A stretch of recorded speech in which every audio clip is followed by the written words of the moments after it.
All right. Good evening, everyone. Good evening, everyone. Thank you for tuning in to the Georgia Prison Watch podcast. It has been a minute since we have did a podcast, so we are looking forward to having a discussion tonight about some things that's happening inside of the Georgia Department of Corrections and with our prisons here in Georgia. We have about an hour tonight that we're going to discuss some issues and talk about some issues that are taking place that are or that has taken place over the last week or couple weeks dealing with the Georgia Department of Corrections. Tonight, I have with me my co-host, who is no stranger to um, prison advocacy and is no stranger to the Georgia Prison Watch podcast. I have Susan Sparks Burns, who is the founder and leader of They Have No Voice, which is a prison advocacy group here in Georgia. So, Susan, are you with me tonight? I am, Brian, and thank you for having me. It's been as I was just saying in the opening, it's been a long time since well, it feels like a long time that since we've done a podcast. So I'm looking forward to tonight, and hopefully we can dive into these topics and these issues that we've discussed prior to coming on. And you got anything that you want to say before we start? No, it's just good to be here, and we do indeed have a number of issues to talk about. Many of them are things that have just come about, but others are things that have been building over this last year. And as a as a group, you know, everyone here who's in our listening audience, we'd love to hear what you think about this. You know, give us your comments, give us your shares, and we want you to be involved in this too. So, with that, I'll turn it over to you. All right, yeah. So let's jump into this. So we have had or let me say this. So for the 2023 Hmm. inside of the Georgia Department of Corrections, we know now that it was the deadliest year in history of the Georgia Department of Corrections. I'll let you give those numbers in just a second. Okay. But we've had the deadliest year on record inside of the Department of Corrections. And just this week alone, we have had probably s- six, maybe seven deaths. And, I'll name those. I do know that at Dodge State Prison, there was a suicide.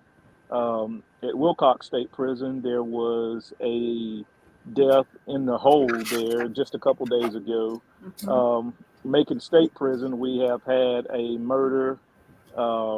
Smith State Prison, we had two deaths, one murder within, correct me if I'm wrong, 24 to 48 hours.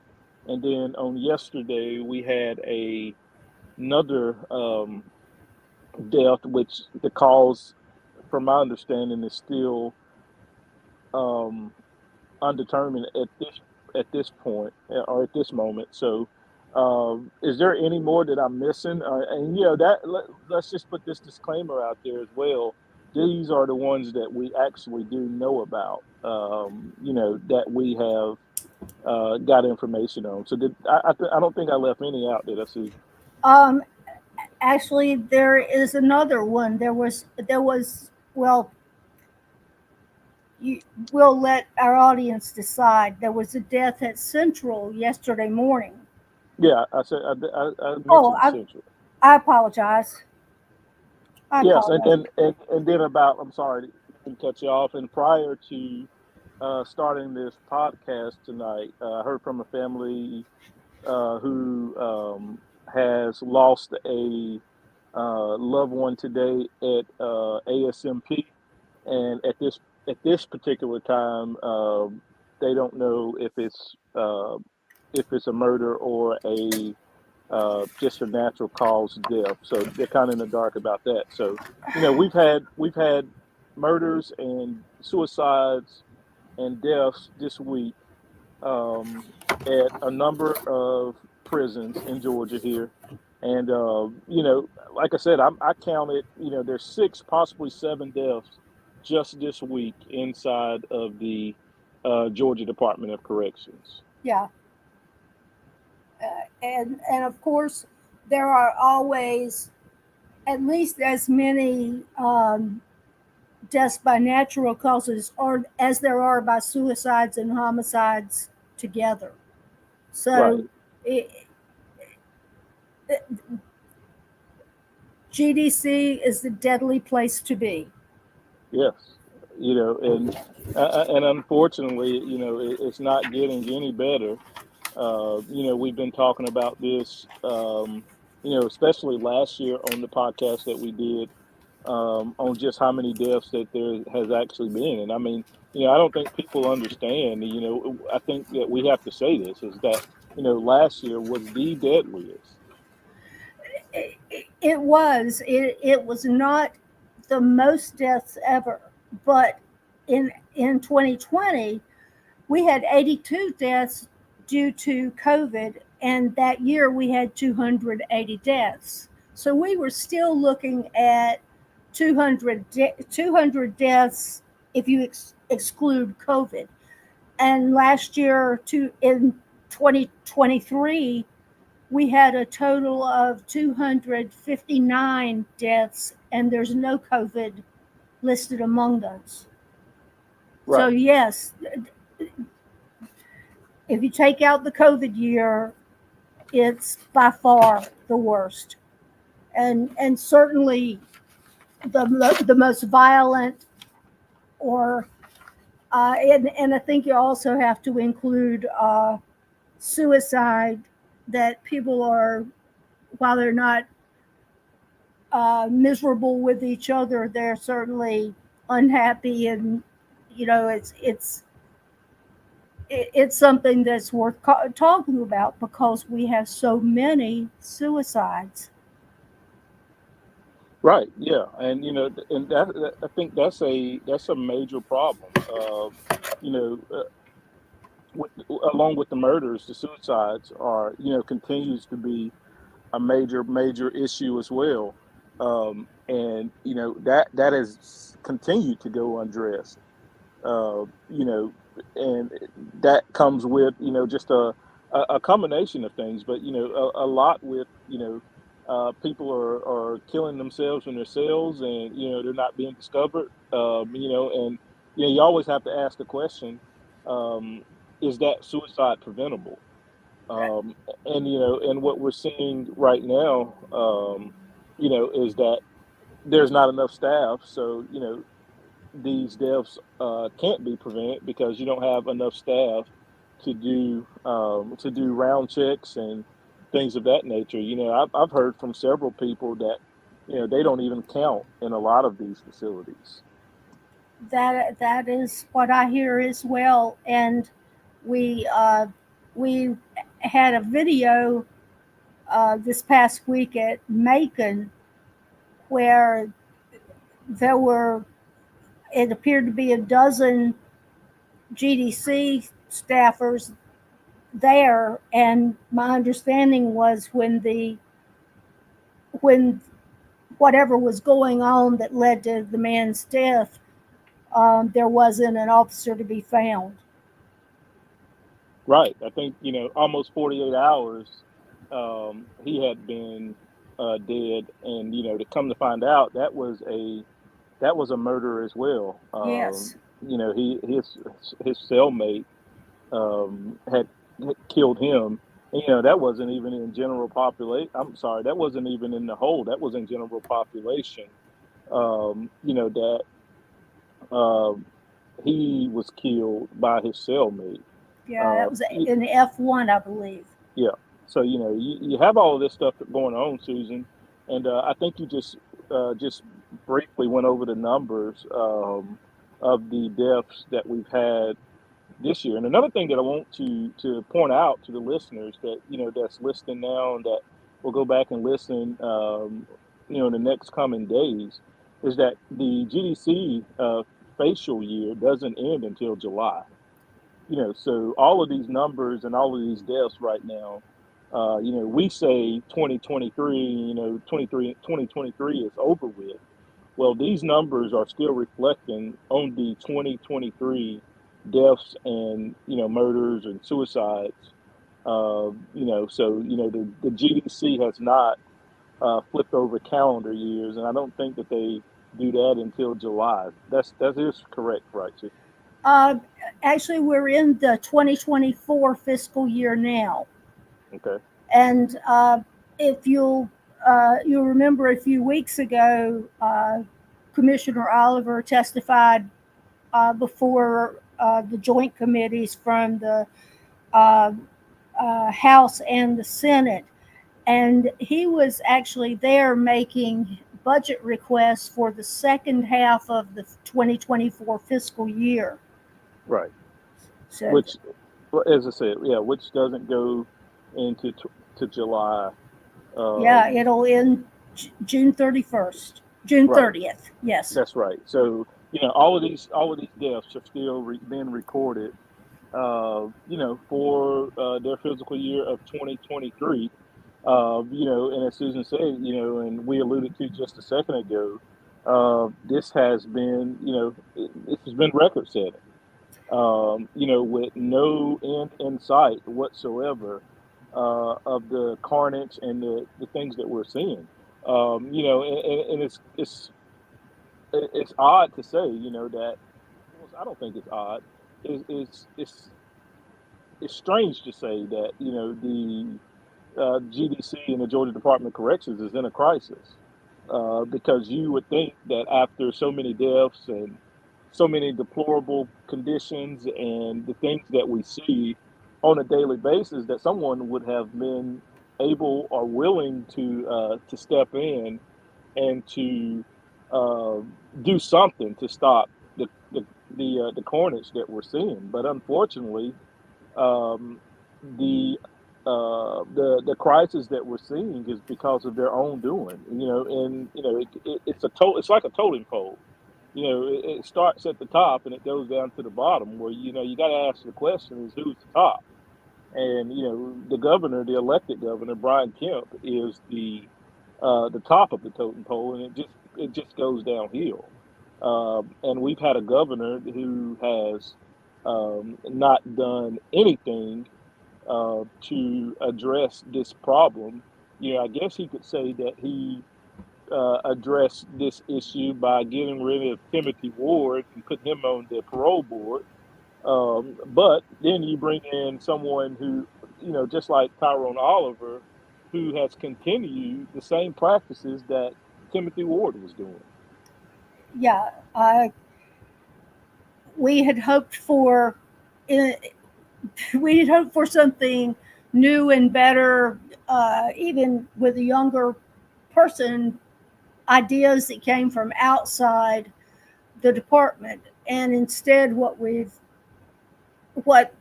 it appears to me at least is we've had a continuation of the same practices with some perhaps some better parsing of the language about it.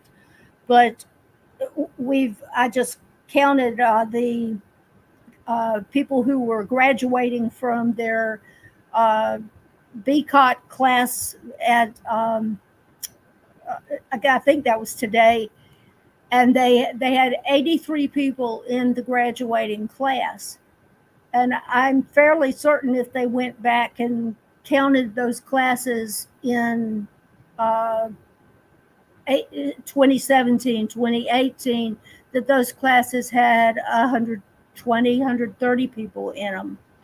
Yeah, and and I think we've discussed this a couple of times, and let's stay right here for just a second, because I have the picture up on the screen today for anyone that's viewing this, or that the GDC posted today. Yeah. But let's stay here for a second, because I think this is important. I think this is a very good bring up by you. You know, out of these 83 or 84 people that you actually said that graduated, how many of these people are actually going to actually work with the offenders, with the incarcerated people behind the walls? How many of these people are actually going inside of a prison to actually do some work? How many of these people are, are counselors that's going to be going in to be in a counseling role or in some type of different role inside of the GDC besides being an officer? And that's one thing that the Department of Corrections never tells us. Okay, well, this out of the 84 that's graduating, you know, 55 of them are going in to be officers, and the remainder is going to be some type of other uh, in some type of other role, transport, whatever the roles that they have, that's in there right now.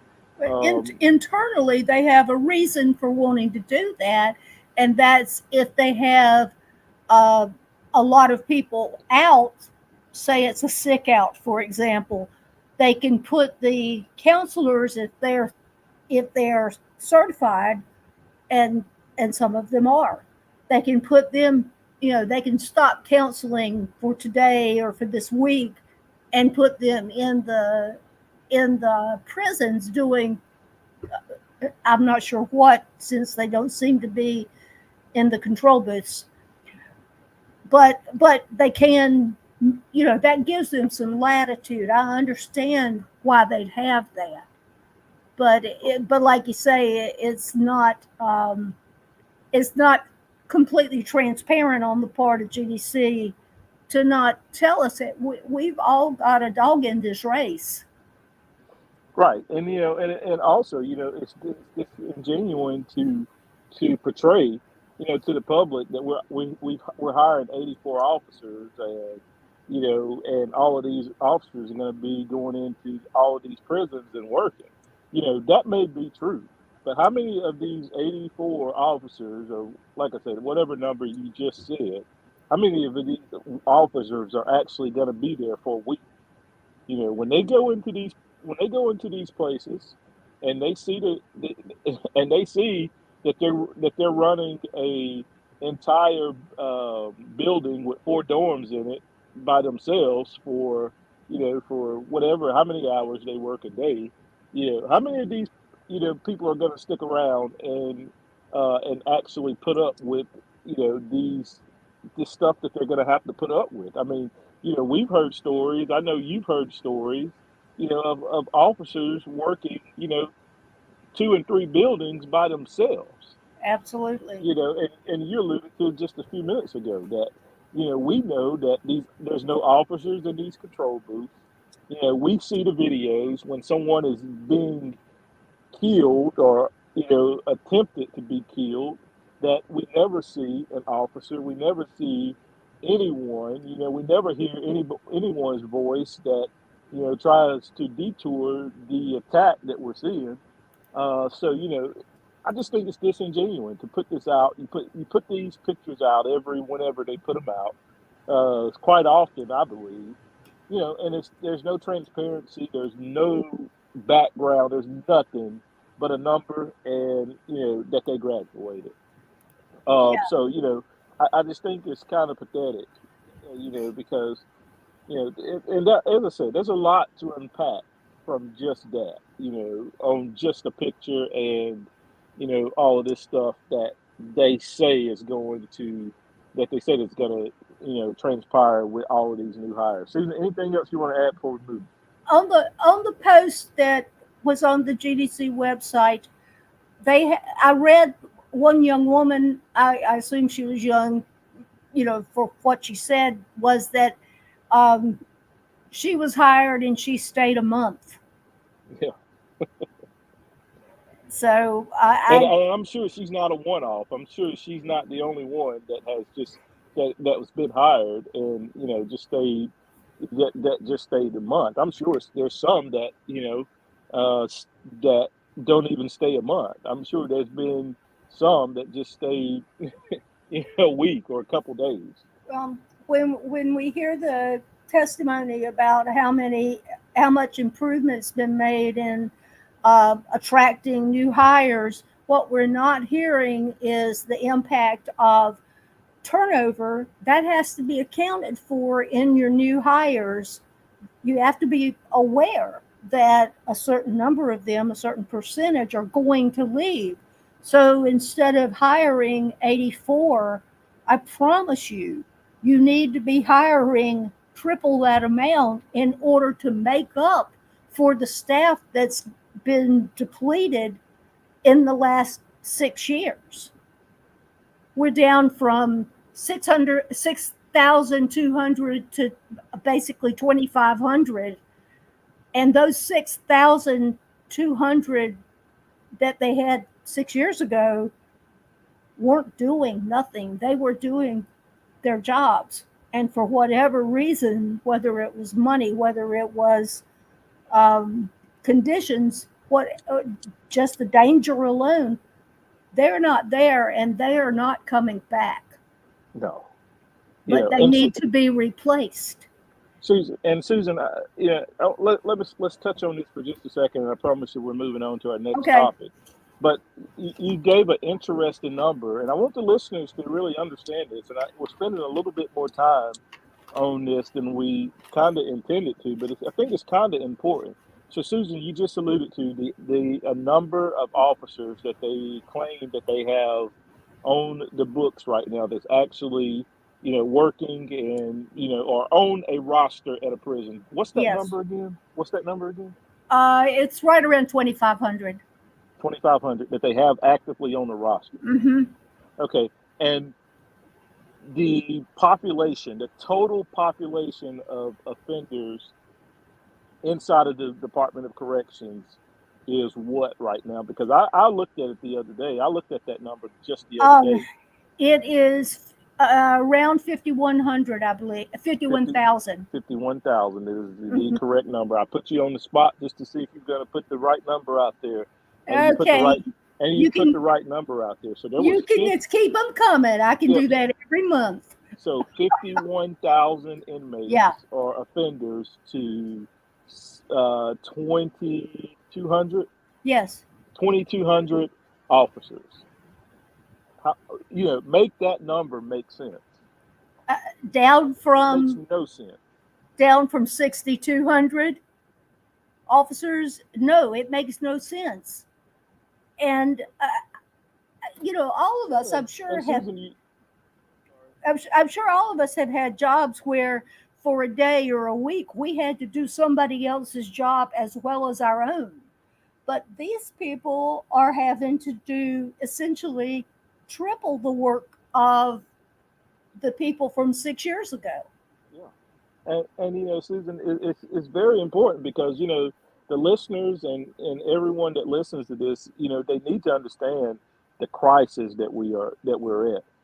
A lot of this stuff takes place because there is no supervision whatsoever in these facilities. So the gangs and sometimes some of the offenders are taking advantage of these security lapses, and this is the reason why we're seeing all of this stuff. And I'm just going to say this because we have a segment later on where we're going to talk about this, but I just want to mention this. They have a staffing problem. We just told you the numbers. You got 2,200 officers and 51,000 offenders in the Department of Corrections right now. They have a staffing problem. Their issue isn't cell phones. No. That's far from their issues. Their issues are staff. They have no staff whatsoever, and that's the reason why you see what you see in the videos and you hear about the stuff that you hear about. It's because they don't have the staff to properly secure these facilities. So, and we ask the question all the time, safe and secure.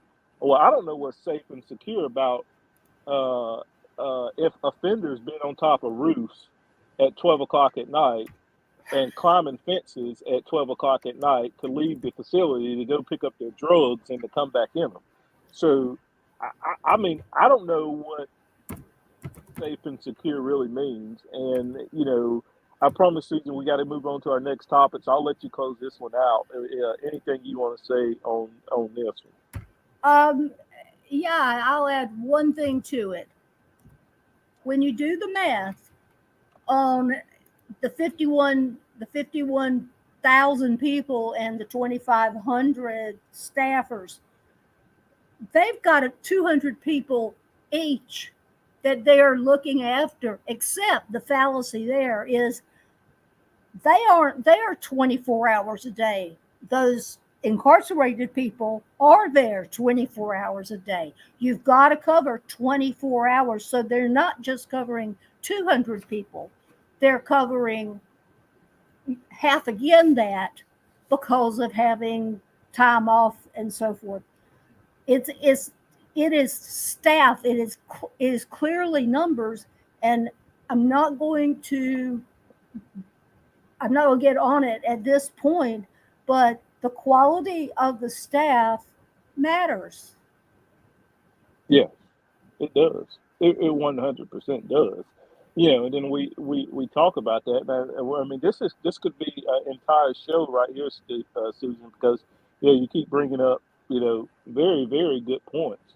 And out of the 2,500 staff, they lost probably 6 or 7 last week.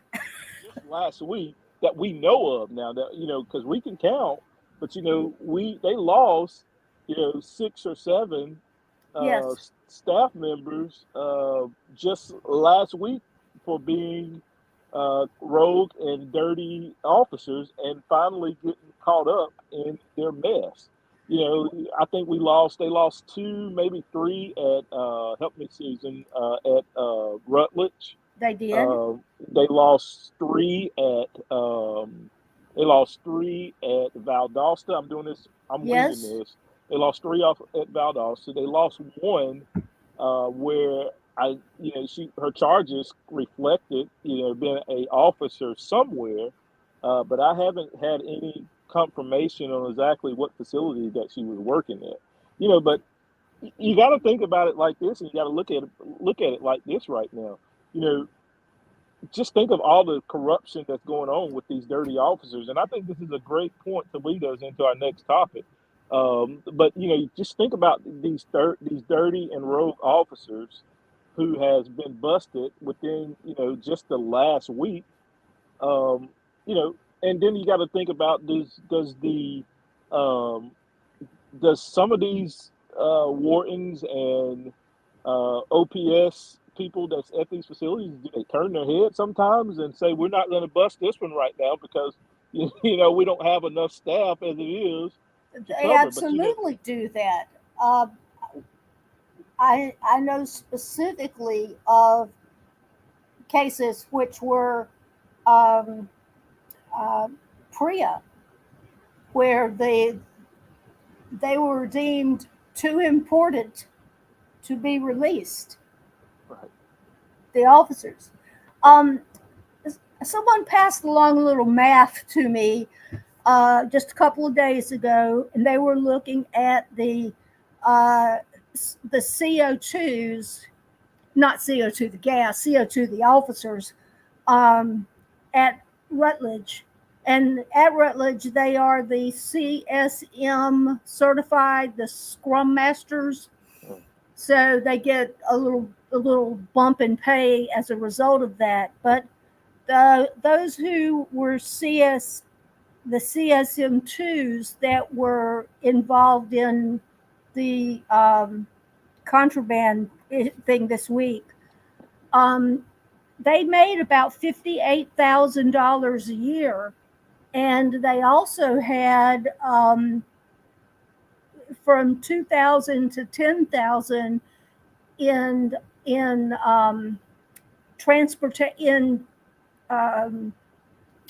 mileage reimbursements. So let's call that, instead of $58,000, we'll call it $68,000, Right. $65,000. That, and we keep hearing they need more money. They need more money. That's a lot of money, and that's still a person who's only in their second year of work. Right. There's Well, and the one that we have up on the screen now, and I can't even remember her name now, but I know she was a sergeant at Rutledge. Uh, I think maybe Erica something. I can't remember now. But anyway, the one that we have up on the screen now, mm-hmm, she was making a little bit over $60,000 a year. To be a sergeant at Rutledge. mm-hmm. Well, she's not a sergeant anymore. No, But as I said, this kind of takes us into um, our next topic here that we're going to discuss. But I thought it was good to kind of connect that into just the dirty officers and the ones that they've had arrested just this week. And like I said, it's been 7 just this past week. yeah. Well, what we can say by that as we go into our next segment is, this statement right here by GDC Commissioner Tyrone Mm-hmm. Oliver that was just, that he released on January the 30th. And a couple things I want to say about this statement before we even jump into anything. Whoever wrote it, whoever created this statement and put it out to the general public should be fired, because you have to use a magnifying glass to even read it.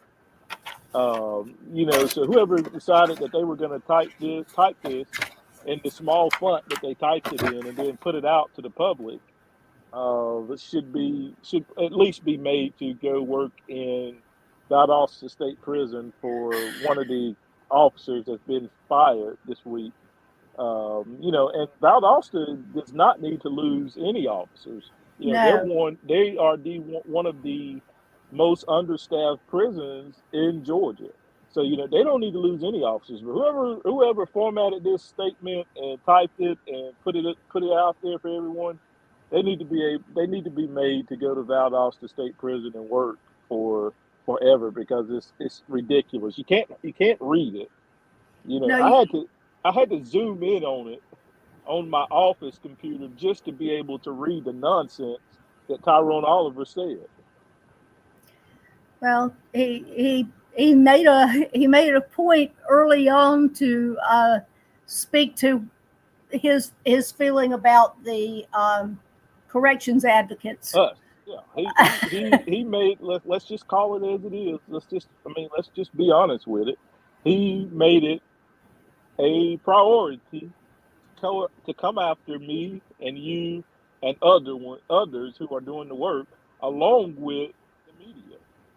He made it his priority to 100% come after us and to say that we are not offering any solutions to the problem. I'll touch on that in just a second, but that we're not offering any solutions to the issues that they're facing, not we. Excuse me. We're not doing any of that.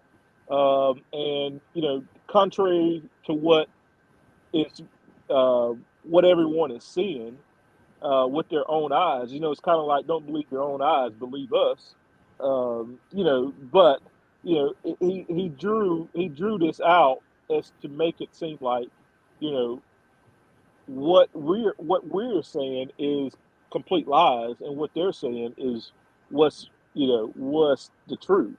And I'll say this: I will be glad to put the reputation that we have together up against theirs any day. Yep. And it just goes on to say, and his statement goes on to say that, civilian arrests are far more outweigh um, the number of arrests by staff for bringing in contraband into these facilities. Well, that's kind of like that saying, Susan, be careful what you wish for.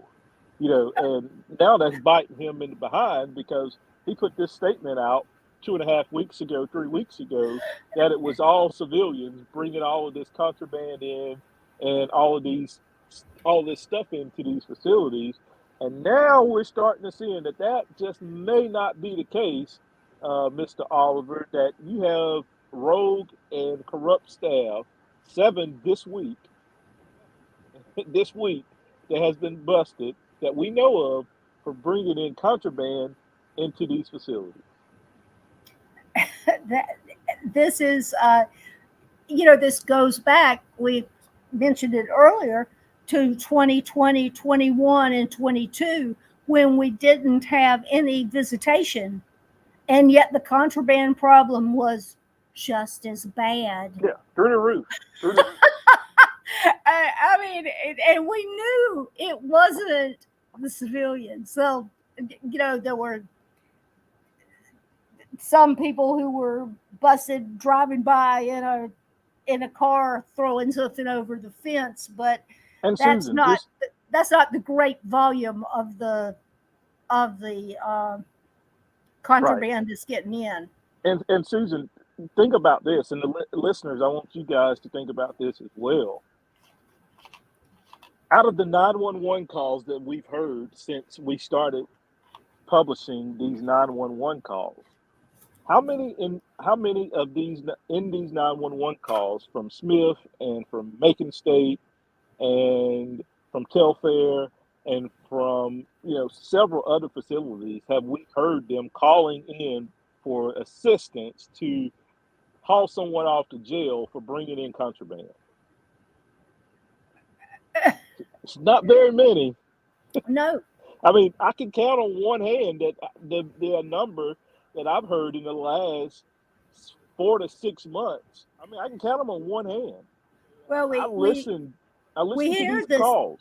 We hear the people working at Smith call, and we don't hear it at other prisons, call 911 asking for help to find because they hear a drone.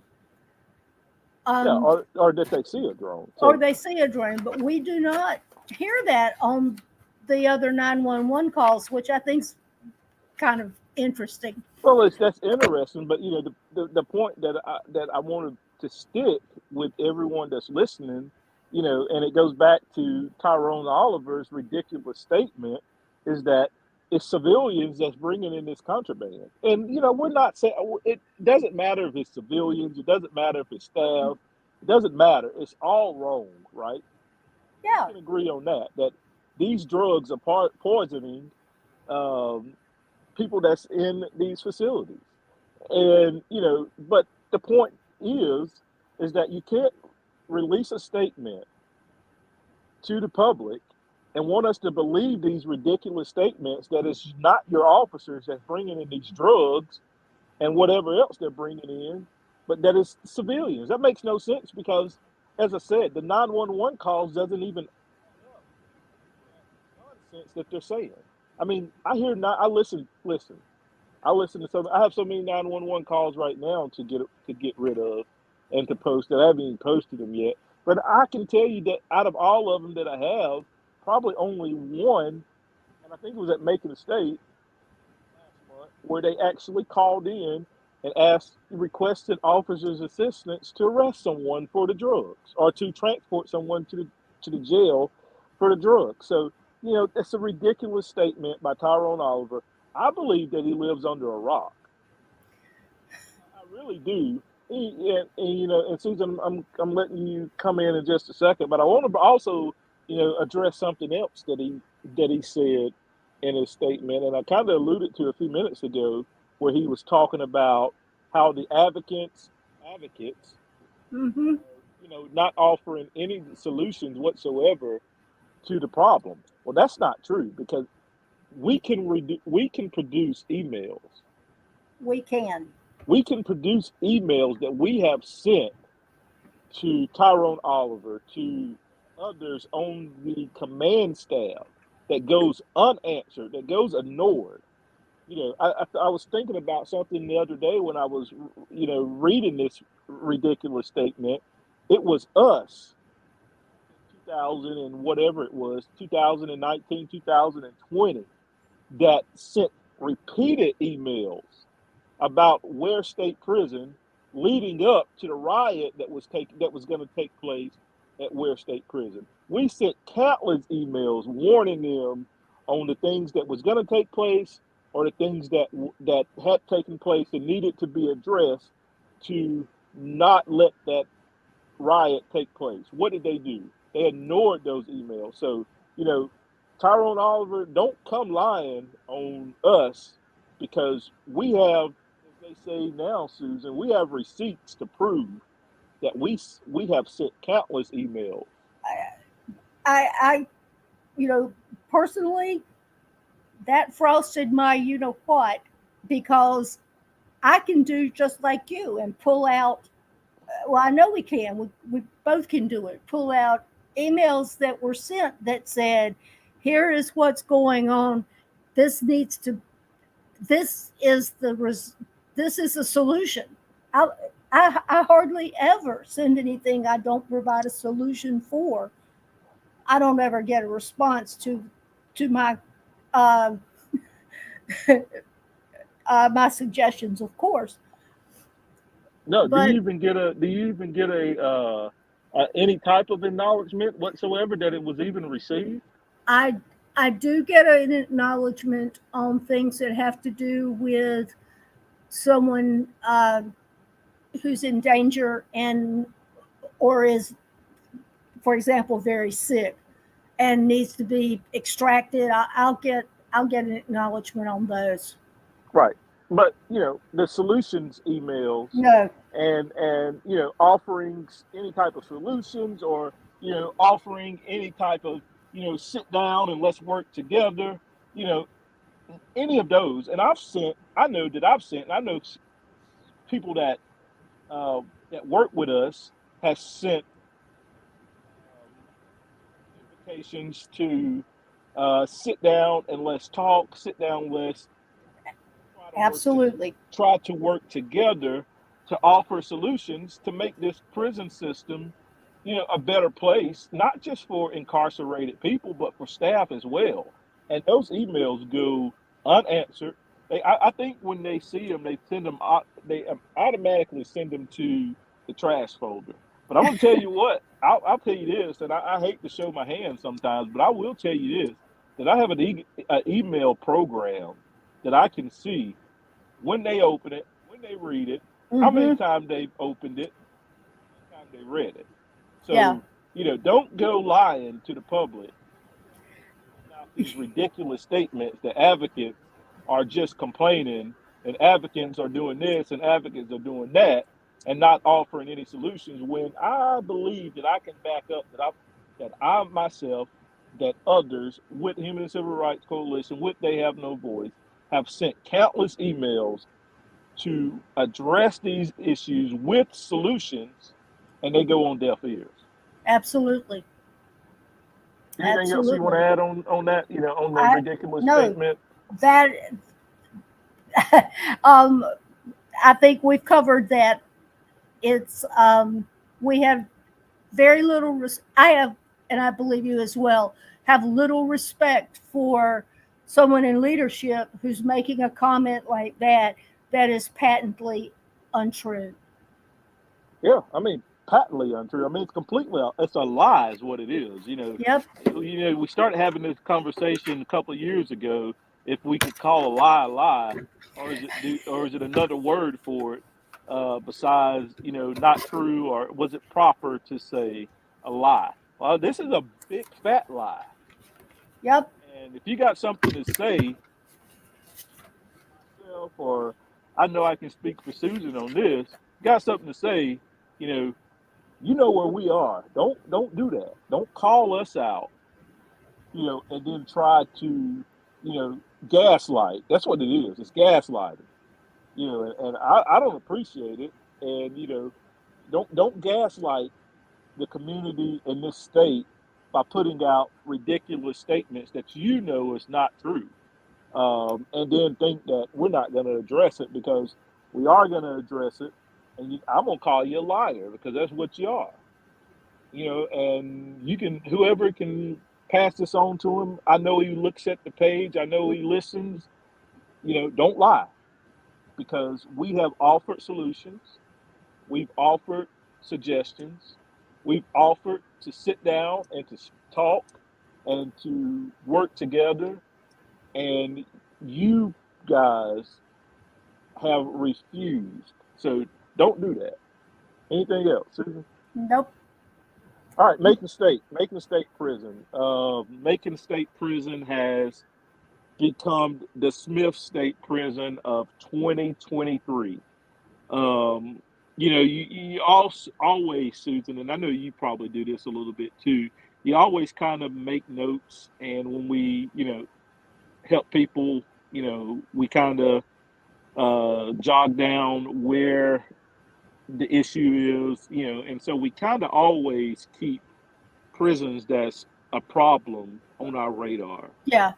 And those that have listened, or those that do listen and visit the Human and Civil Rights Coalition of Georgia's Facebook page often, know that um, we have been releasing 911 calls from Macon State Prison for about the last, what, Susan, I say 4 or 5 months? Yeah. And there was a reason behind that. It's because, we had started hearing rumblings, and we had started hearing things, taking place at Macon State Prison under the direction of Warden Timothy Sales. Yes. We had started, hearing rumblings, and we started being contacted by some family members, and even some people that was there, that it was starting to get more and more dangerous every day. And now that has came to fruition. We are seeing a number of stabbings. We're seeing a lot of deaths. Just last week, there was a gang war that took place. Mm-hmm. I got the 911 calls. There were 7 911 calls made from Macon State Prison on the 7th, February the 7th. There was 7 911 calls. 4 of those were requesting ambulances to transport offenders to the hospital that had been injured pretty bad. And Susan, I'm coming to you, but I want to make this point. And people have to understand and really think about this stuff. When you dial 911, you was taught this as a child growing up. Don't call 911. You don't call 911 unless it's an emergency. Well, you don't call 911 unless someone is critical, or unless there is an issue that's an emergency that you need paramedics to come out and treat that person on the trip to the hospital. So Yeah. we can't underestimate these 911 calls that we're hearing from Macon State Prison, because they are, it tells the truth, and it tells the tale of what we're seeing going on at Macon State Prison. I mean, we heard just, a couple days ago of flooding going on in the cells where, the buildings were flooded with sewage. And Mm-hmm. I had a video that I didn't post, but I actually emailed to one of the top guys at the GDC, and just told him, this is ridiculous. This is unacceptable. I mean, water was probably up in these guys' cell. Now they're locked down, and you have water in their cells probably up to their ankles. Yep. And they were left in this for days. They had not showered in 7 or 8 days. So what is going on at Macon State is a understatement of deplorable. Yeah. It's deplorable condition that's taking place at Macon State. As I said, as alluded to when we first started this particular segment, that Macon State is the Smith State Prison for 2024, and we have to continue to highlight what's going on at Macon State, Susan, because as I said, it is dangerous. They don't have the staff to properly run the facility. I think we reported last month or the month before, population of 1,800 at Macon State, And on that particular weekend, I think it was three officers that was working. We have to highlight Macon State because it is a huge problem, and we're going to continue to see deaths and violence taking place in that facility. And Susan, I'll let you chime in on Macon State. We had a video from Macon State that involved a head in a toilet. Yeah. And I had a couple of people who were new to this who were asking, where is the staff? How can this be happening to my loved one where is the staff? You can guarantee this. There is no staff. What we saw on that video would not be happening if there was any type of staff oversight. It's in some ways the staff is only a deterrent, but it is a deterrent. And when the option is to kill somebody, that deterrent is desperately needed. And that young man didn't die, but we know pretty much. I've been told who he is, and it was just awful what he was being put through. Yeah, and then go ahead. His mama saw it. Yeah, I mean, and it's just not that video. You alluded to it earlier. We saw the video a couple days ago of them removing the body out of the cell that had been in there, which is this young man on the screen who had been in there for almost 48 hours dead after being killed by a cellmate. And it just tells you right there that they don't have enough officers, and the little officers that they did have made no attempts whatsoever to go around and to check to make sure that everyone was living. And it's evident by his body being in that cell for so long. There's no one that could have possibly went around and checked on these people or on this, and specifically on this young man, because if they did, they would have discovered his dead body. And they did not. So my question is, when are we going to start holding accountable these officers that they do have, and these supervisors that they do have, and these wardens that they do have, that is not properly doing their jobs? If you don't have enough officers to do their jobs correctly, then you need to. Where's these wardens and deputy wardens that's been paid the big dollars in these facilities? What are they doing? It goes on, Susan, to what we're always saying. It's like it's like a broken record. Preventable deaths. Yes. They don't even have a system in place or anything in place. I mean, it's evident of how to do things without the proper staff in place. The solution is not just locking them down, and I guess it is their solution. It's just to lock them down for 7 to 8 days, and they'll be all right. That's right. Don't run showers. Food for the bean flap. But no one even looked through the flap. They couldn't see through the cardboard there. But they didn't even take a peek through the flap. No, and this happens all the time, and to kind of add this to it, I heard from a source, a very reliable source who's not even in the Department of Corrections. And so, Susan, this to be 100% accurate, what I'm about to say. But Telfair State Prison, this particular source told me just a couple days ago that you can count on one hand how many officers they have at Telfair State Prison. I mean, do I need to repeat it, Susan, just in case you didn't hear me? Could you tell me how many fingers you've got on one hand? Yeah, I have five. Well, I mean that. Okay, so you might have five fingers in one hand, but you can count on one hand.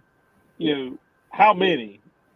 So I don't know if you like. You get in, you open a bag of chips, and you just put a bunch of them in your hand. That could be, in one hand. That could be whatever, 7 or 8 chips, whatever. But it's that came from a reliable source. Yeah. How are you, and so when that person told me that, I looked up the population of Telfair State Prison, and I think it was 1,300 maybe, or 1,400. Yeah. But Yeah. you have 1,400 inmates or offenders at Telfair State Prison, and you can count how many officers they have in one hand, on one hand. And And I say this, and I'm coming to you, but I say this: you have to know that that's true because it matches the 911 calls.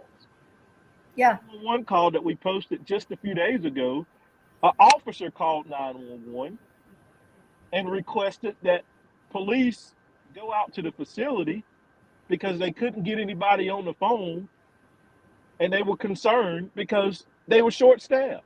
So if you don't have anyone answering the phone, what does that tell you? I mean, Yeah. we don't make this stuff up. And No. that's one thing that I like about the 911 calls. The They 911 calls collaborates everything that we're saying, and we don't have to make anything up. But the 911 calls collaborates everything that we say. they Go ahead, they Chief. speak for themselves. But you're talking about something now with Telfair that you just mentioned at Macon. Last year, we from February 8th on, Smith was on the radar, Mm-hmm.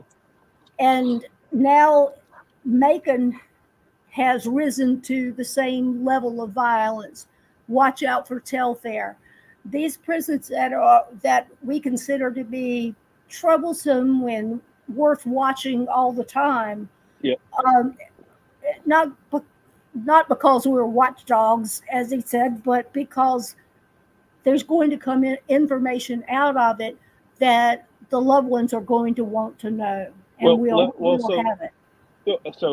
if he calls me a watchdog, I'll wear it proudly. Yeah, yeah, I got no We'll problem with wear it that. proudly. Have no problem with it. Telfair the last 6 months of the year was pretty quiet. Telfair up through July was awful in terms of violence, Yeah. and it had the man who was pepper sprayed, who died in the hole. The lunchroom, or the chow hall riot that sent, I think there were like 5 officers that ended up going to the hospital. One of them with a broken arm when he found out that he couldn't jump a rail anymore. Um, and then the crowning incident in July when Juan Ramirez Yeah. um, was broiled in the sun. Yep. In the cage that they say he wanted to be in. Mm-hmm. Yeah. So as we close this out, we keep a number of prisons on our radar, and Telfair and Macon State are definitely on our radars. And um, you know, I think that we have to keep these on our radars, and we have to adequately and transparent as possible to put what we find out and what we see out to the public, to Yeah, let the public know, let families know, and let the media know, and let others know that this is what stuff is going on in our prisons, and they're at crisis level, and they are newsworthy newsworthy stories that have to be told.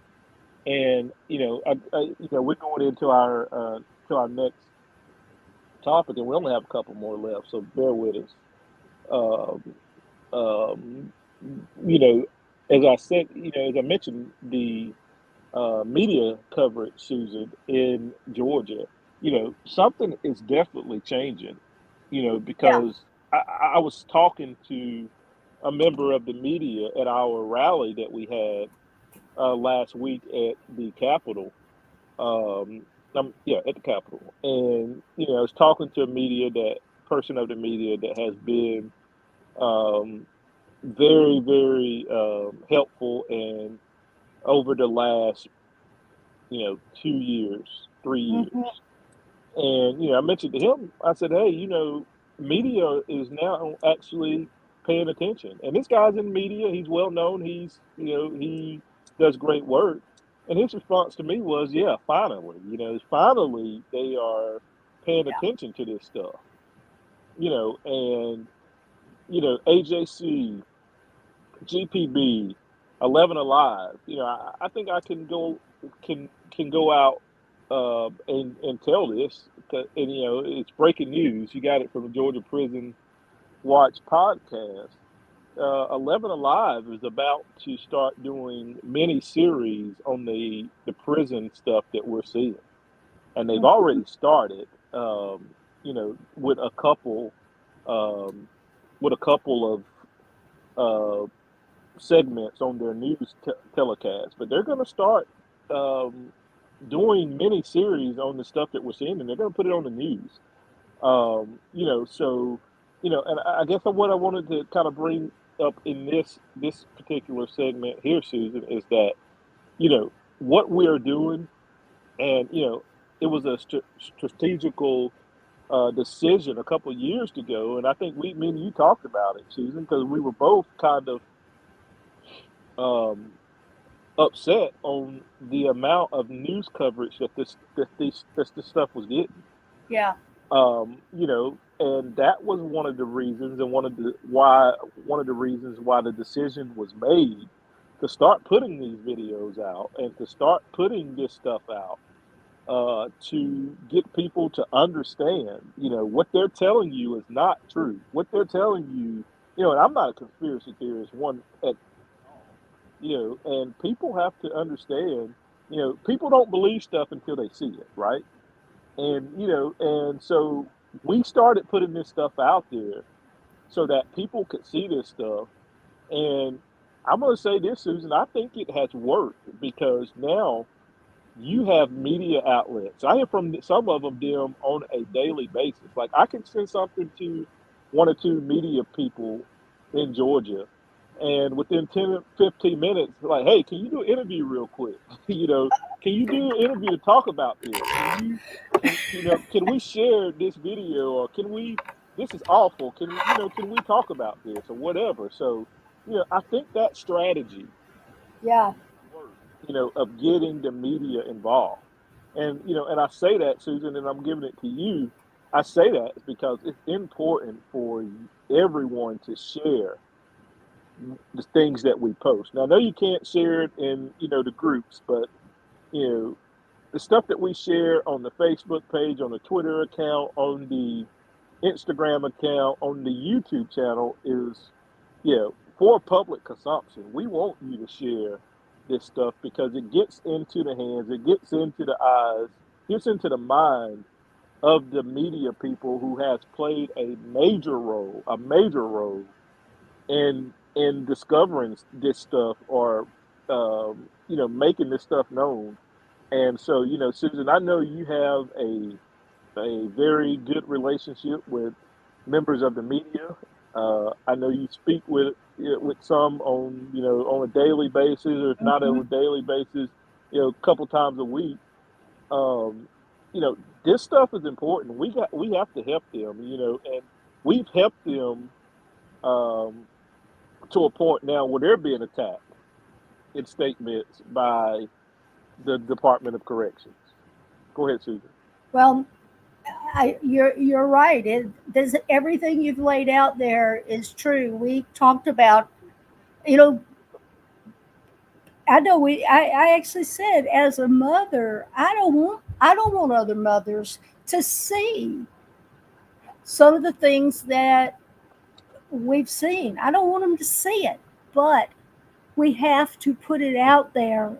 And if some of the mothers see it, well, I'm sorry, but there's a greater good going on here, and it's the coverage we get from the media.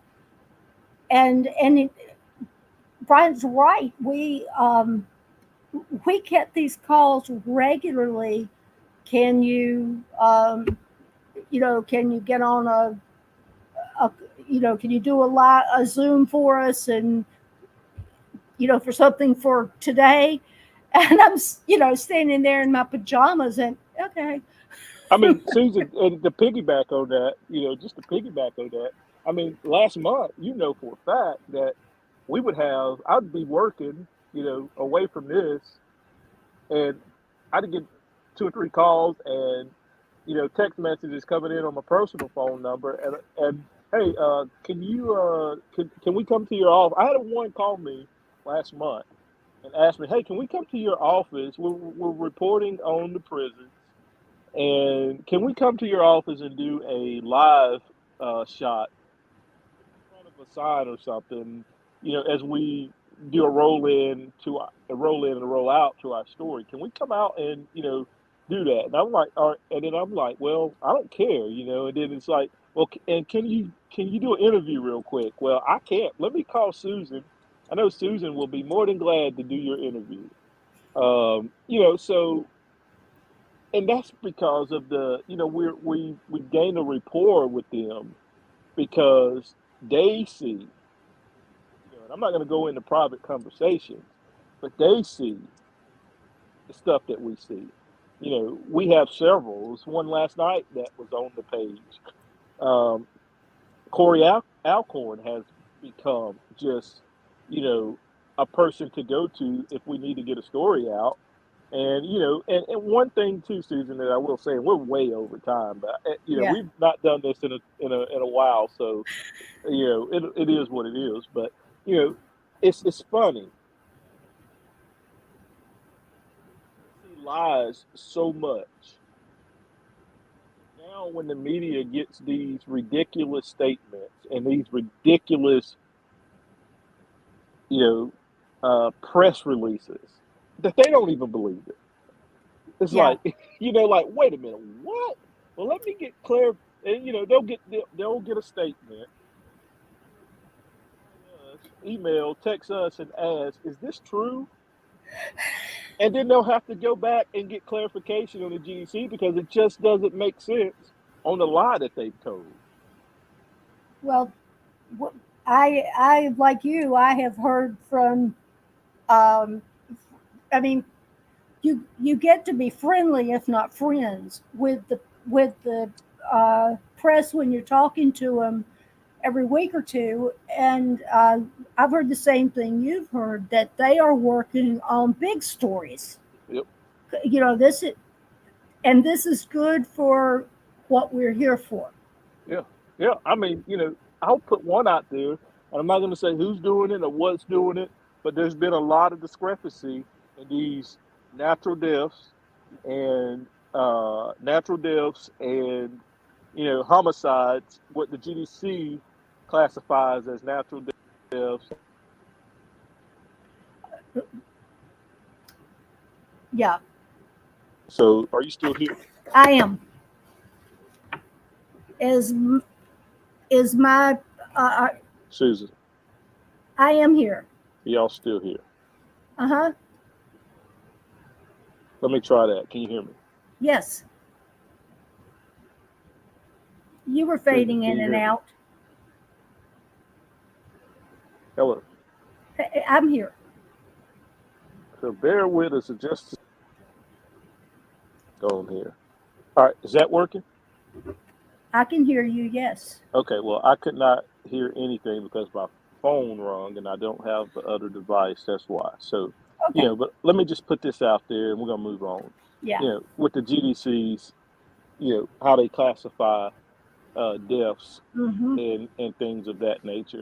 Do know that there is a big story coming out on that and how they classified. And just to put a little, give you a little spoiler, you know, this particular publication went back 7 or 8 years and actually picked up or not picked up, but actually got death certificates on a lot of these deaths. And some of the stuff is gonna probably blow your mind on the stuff that they died from and what they died for, little common stuff of what they died for and what the GDC actually said. So, just spoiler alert. I'm just put that little bit out there and I'm gonna leave that alone. Yeah. But Susan, anything else you want to add before we move on to our last topic? No, not for me. Are we going Yeah, to so we're the? going to go to the Okay. Florida Department of Corrections. So Okay. Okay. we're going to go to the Florida Department of Corrections, and I wanted to share with this because this information actually came from a journalist who, correct me if I'm wrong, Susan, lives in Florida, and Has Susan he has. moved? He moved to Arizona, I believe. Where Yeah, is well, he? he may Where his be, but daughter is. okay. Yeah. Well, anyway, wherever that doesn't matter where he's from, Yeah. He but does national stories. right. So he does national stories. Susan has been a guest on his show a couple of times, Mm-hmm. and he covers prison issues. He covers pretty much national events that's taking place, and he has started covering some prison issues. And so he reported today that the Florida Department of Corrections are actually going to start using ankle monitors and bracelets to track cell phone use and to also track drug use in their prisons. And what I think is important to point out here from his post in his statement is that reading is everything, and a lot of people say, "Oh, that's not true." And I had a couple people message me, so I've been in Florida prisons, and they don't do that. Well, reading is everything, and in his statement, it clearly states that they just started it. They just started this, and also that it's going to possibly, well, not, he didn't say possibly, but it's going to be statewide, which means they're going to implement it statewide. Um, Mm-hmm. and so this was interesting to read, to say the least, in my opinion, because and the question that I wrote down is, is this could we possibly see this in Georgia? Uh, I think this is. I think we would. If this goes statewide in Florida, there's a pretty darn good chance it would go statewide in Georgia as well. Uh, Right. I think his comment there. I guess we see a lot of COs resigning when their income streams are gone. Yeah. Everybody knows what's going on here, but what interests me about this is they won't be able to deny that someone had a heart rate and then they didn't. Yeah. That's right. And That is we've had three of them that I know of in the last 6 months. One that, well, 7 months, 5 days, and two that were 2 days. I right. think back to um, July, the 1st of July of the year before, with Mr. Eakers hanging over the railing for 2 hours at Ware. Mm. it there won't be any denying that no one responded. That's right.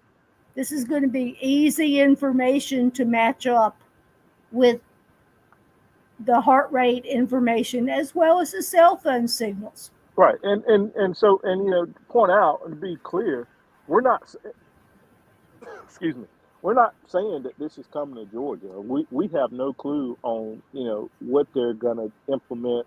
Their track record is not very good from No. implementing things into their prison population. So we're not saying that this is actually going to come to Georgia. But I thought it was, and I was reading some of the comments of what people were saying. And a couple people were saying, this is just a way to get rid of the cell phones. And this is the way to cut down on the cell phones or whatever. And I think that's a true argument. You have to look at what their main initiative is. The only thing that they care about right now is cell phones. They don't want the public to see what's actually taking place, the deplorable conditions, the murders, the violence. They don't want us to see that stuff. So it has made them look so bad the last 3 years that they have started an all-out war to get cell phones. Like a couple months ago, when we talked about when we had the offender on the podcast, and he said that we had to call 911 because there was no staff around. And what did the warden do? He came down, didn't care anything about the offender that was having seizures. Wanted the cell phone.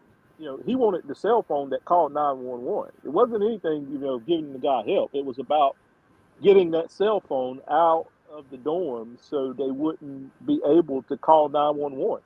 Well, I'm going to tell you, they better be glad that they have cell phones right now, because they would probably have more deaths and more things on their hands if they got all of the cell phones. Because how many stories have you heard? And I know I've heard plenty where someone in the dorm has to call 911 because there's no staff. We've heard that so often. It hardly raises an eyebrow for me at this point. Yeah. Because it's that commonplace.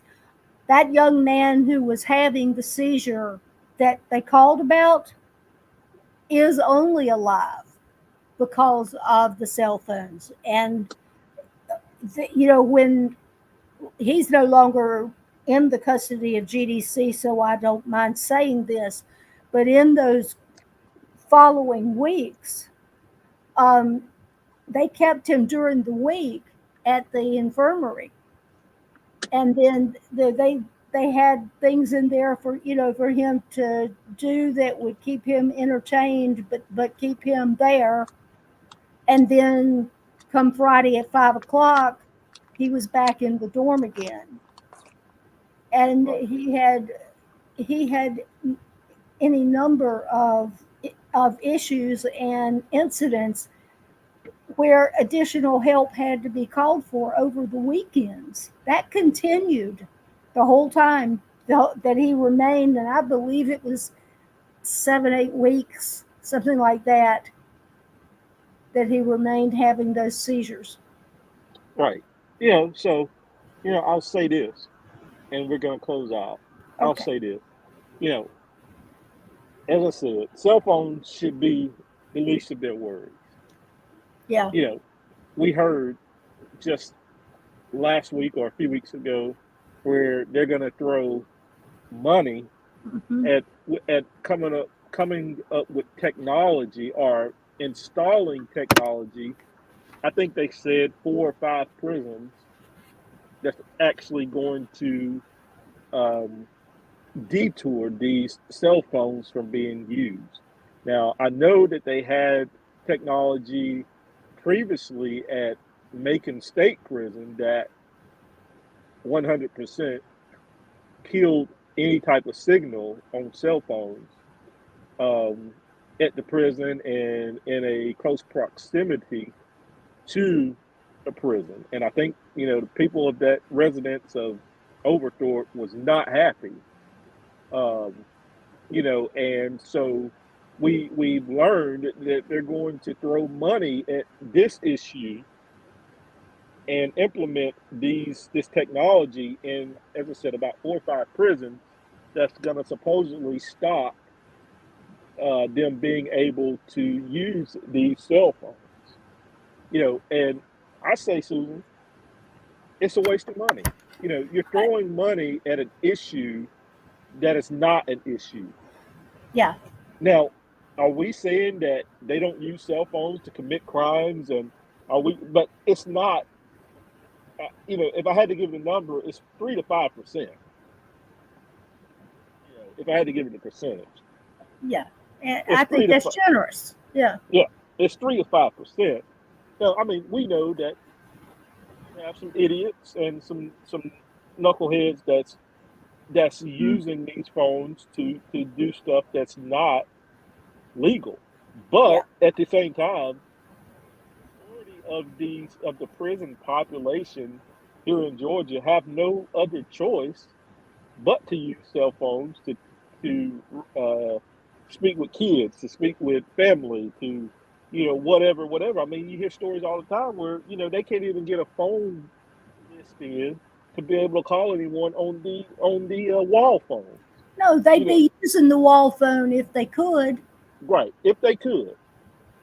That is exactly right. They would be using the wall phones. So you're throwing money at an issue when you need to be addressing the issues that actually matter, and that's keeping people alive. That is fixing these deplorable and horrible conditions that we see in these places. And they don't worry about those. They don't care about those. I mean, I hate to speak for people, but I think their actions speak for themselves. They don't actually care about the conditions and the safety and the security of these places. They care about their this stuff being put out there and shows them in a bad light. So they've identified the cell phones as the issue and the problem, and that's not it. And I said all of that, because the comments that I've been reading is that even in Florida, they're doing the ankle monitors to monitor the cell phones or to stop cell phones. And it's the same thing that they're going to try to do here in Georgia. The cell phones is the only thing that matters. Susan, I'll let you close this out with anything that you want to say. Go ahead. I think it'll be a great day when the most important thing becomes keeping people alive and keeping them alive in conditions that are humane. Yeah, that's 100% right. There's cell phones are a non-starter as far as I'm concerned. They threw millions at it 2 or 3 years ago under Commissioner Ward for these things, some kind of mobile units that they move from one prison to the next. They'd use them for a week or so at one prison and move on to the next. But we're at the point we're throwing good money after bad, and a smart leader doesn't throw good money after bad. Right. And that goes to the point too, Susan, to the point too as well. That's just like them building a 3,000 bed facility. And that $57 million price tag, which is going to be probably $64 million when they're finished, and you're not going to have anyone to staff it. No. That's the decisions that we're talking about, and the decisions and that has been made on a every budget year. is to throw money at issues that's not going to help anything. And if it helps something, I will be the first one to come on here and I'll do a podcast 100% dedicated to something actually working that Yeah, they throw money to. Mark my words, if it actually works, we'll be the first to we, praise it. yeah, we'll be the first ones to praise it and give props to to wherever they need to go. But I'm confident that you're not gonna staff a 3,000 bed facility, that you throwing money at cell phones, it's not gonna work. You know, all of this stuff, you know, it's not it's just not it's not doable. But because they want to appear that they're doing something, then they're doing something, but they're doing the wrong things, in my opinion. Instead of throwing this money at improving conditions, I'm going to say that to the day I die. Yeah, Throwing money at improving conditions, throwing money at offering trades and classes, and another thing that we don't talk about, and we need to talk about, is throwing money addiction problem that we have in these prisons, where the whole half of the whole prison couldn't pass a drug test if they drug test the whole prison. Why not throw money at that, so when these people do get out and do come back out to these communities, that they have something to look forward to, that they have trades, that they're yeah, not sprung out on drugs, that they're not, still addicts and addicted to meth and whatever other drugs that they take, when they get out here. And it's just all a revolving door. And, you're not addressing it. You let them out. They come out. They're still addicted to drugs. They go get on drugs when they get out. And they break a law or they do something and do that, and they're right back in the pathetic system that we have. So you can address cell phones all you want. You can do all that. That's fine if that's their prerogative.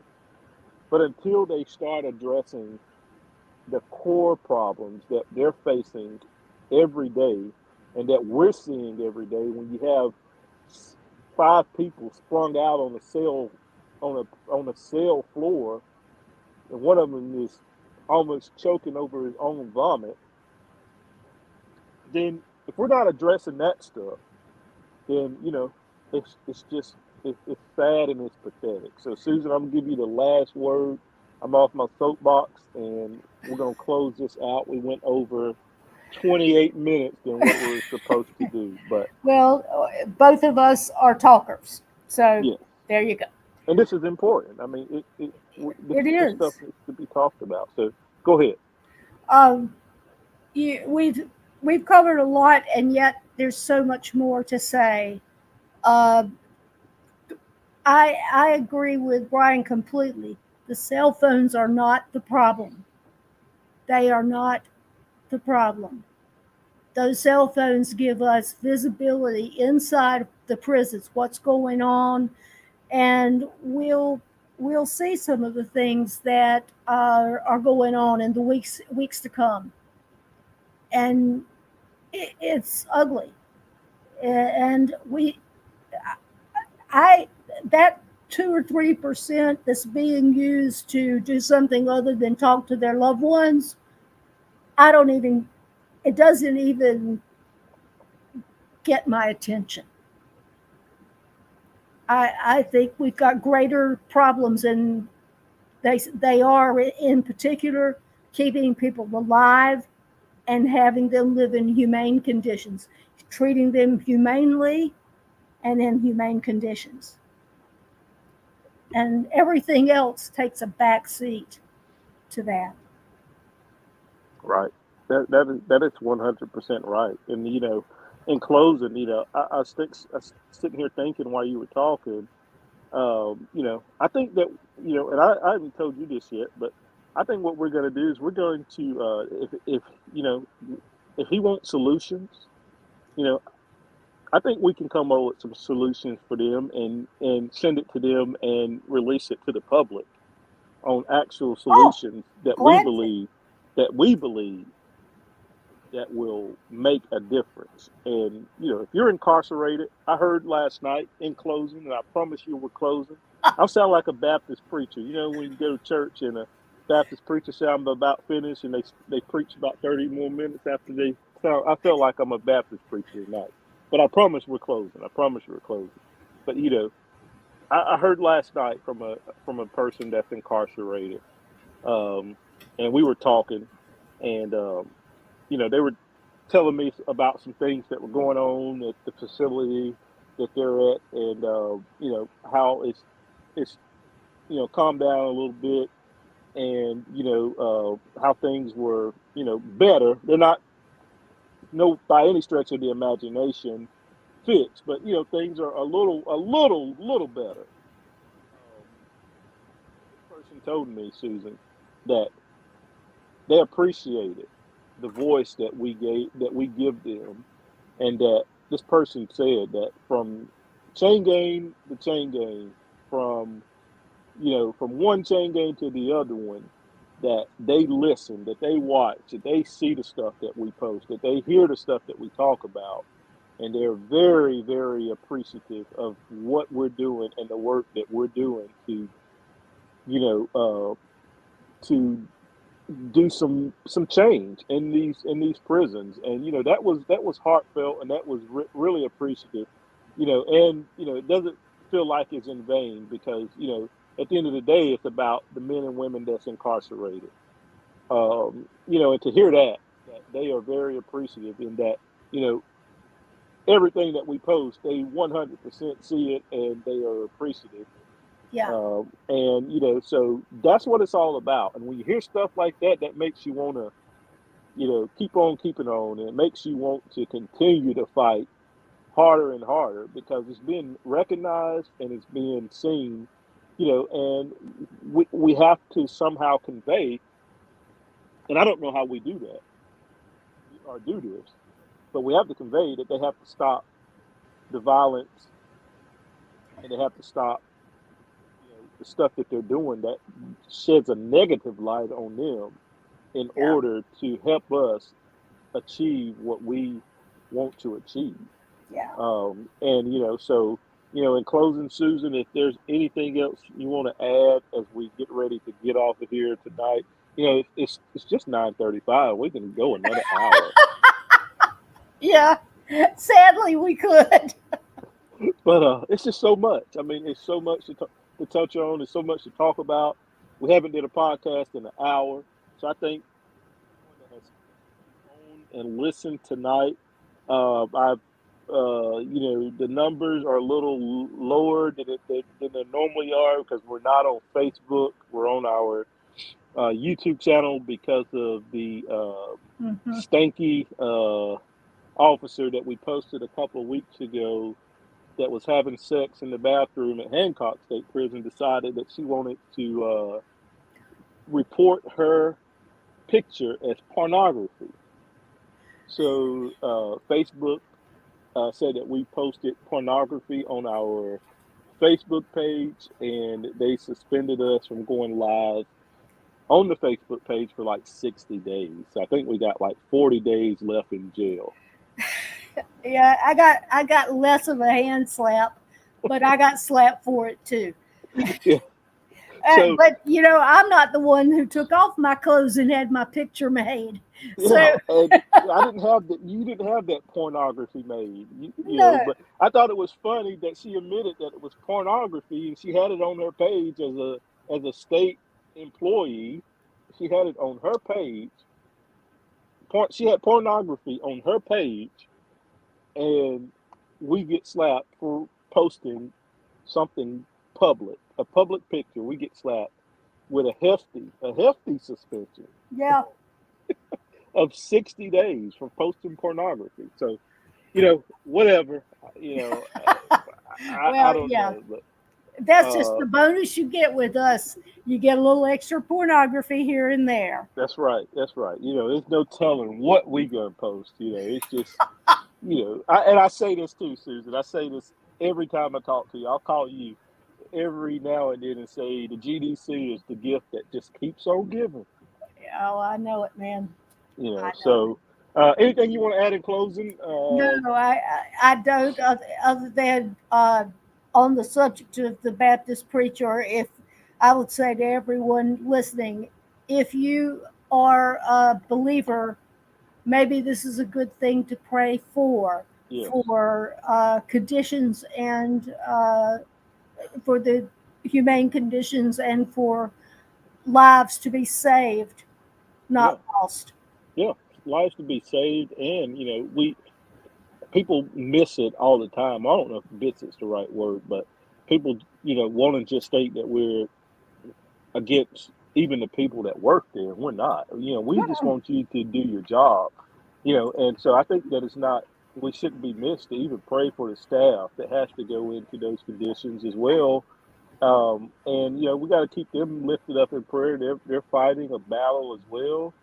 I mean, that just because them where they live, they have to work there to make a living, and that's not missed on us as well. So we're not against staff, we're not against No, anybody. So I always want to keep this even the staff lifted up in your prayers, and definitely those that are incarcerated, because they live in a tough environment. As we say, Georgia prisons are probably the worst in this in the nation right now, in the country.